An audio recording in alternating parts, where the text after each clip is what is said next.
Tushar, it's all very well to say that the India bloc is being obstructionist, but the fact also is that the government is being obstinate. What was the opposition saying? The opposition is saying we understand the parampara when it comes to the speaker's post. Okay.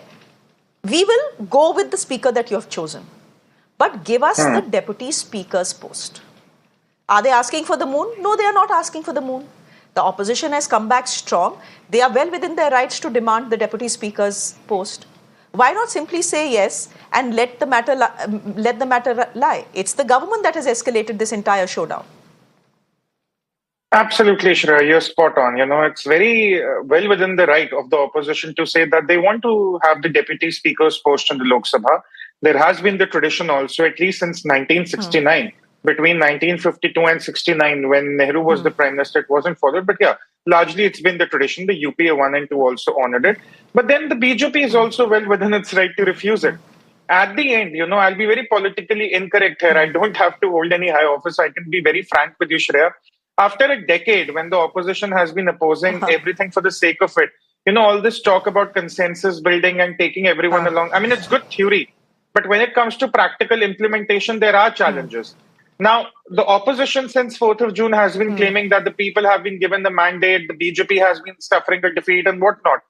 Now they have to face a numbers test. It's that simple. All the noise apart, all the no's and yes apart, the BJP being whatever, the Congress being whatever, all of it, beyond all of it, it's now purely a numbers game. Can Om Birla get the numbers or will K. Suresh get the numbers? And consequently, who will get the numbers for the deputy speaker position? This is the reality we have to live with, that the 18th Lok Sabha will only be about who has the number game stronger. And at this point, it's the NDA. What surprised me more, however, was that while the Congress alliance made a pitch for K. Suresh, they did not take their alliance partners along. And what surprised me even further was that the YSRCP, with its 4 Lok Sabha MPs, wanted to back the BJP on the choice of Om Birla. So I think it was a day when the alliances that were supposed to work did not work out. And the ones that were not expected to work, especially after what we've seen in Andhra Pradesh at the state level, they have worked out. So purely from a numbers perspective, NDA is going to get it. And to answer your question, couldn't the BJP had said yes and let the matter, just be solved? I think they were well within their right to refuse also, and that's what they've gone for. It's that simple. So, you say that all this talk about consensus building is all very well in theory. It can never be implemented, given how contentious India's politics is. All this talk about consensus, it's the Prime Minister of this country who did yesterday. So yesterday the Prime Minister speaks about consensus. He says, I have a majority, but I want to run India with consensus, etc.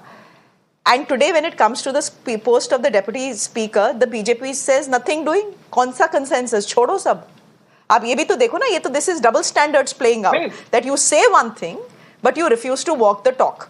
But no, ये बात सही है आपकी कि double standards है, पर वो भी तो ऑपोजिशन से ही सीखा है ना.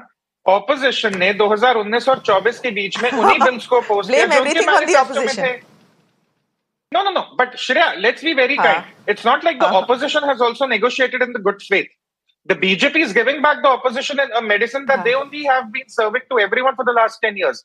Today we are talking about why the BJP can't be generous. My question is, why couldn't the Congress be generous for the last 10 years? Today, if they want the deputy speaker position, they should say that we really want it, come out in the public. They should stop talking about conventions or traditions or history. They should be very clear that we're expecting the BJP to be charitable, even though they have the numbers. And that's all. They're not doing that. No, they have said it. They have come and said it. We made this offer to the government. Speaker yours, deputy speaker's us. But the government refuses to say anything. Therefore, we are forcing an election, which is not unprecedented, but it has not happened too many times in the past.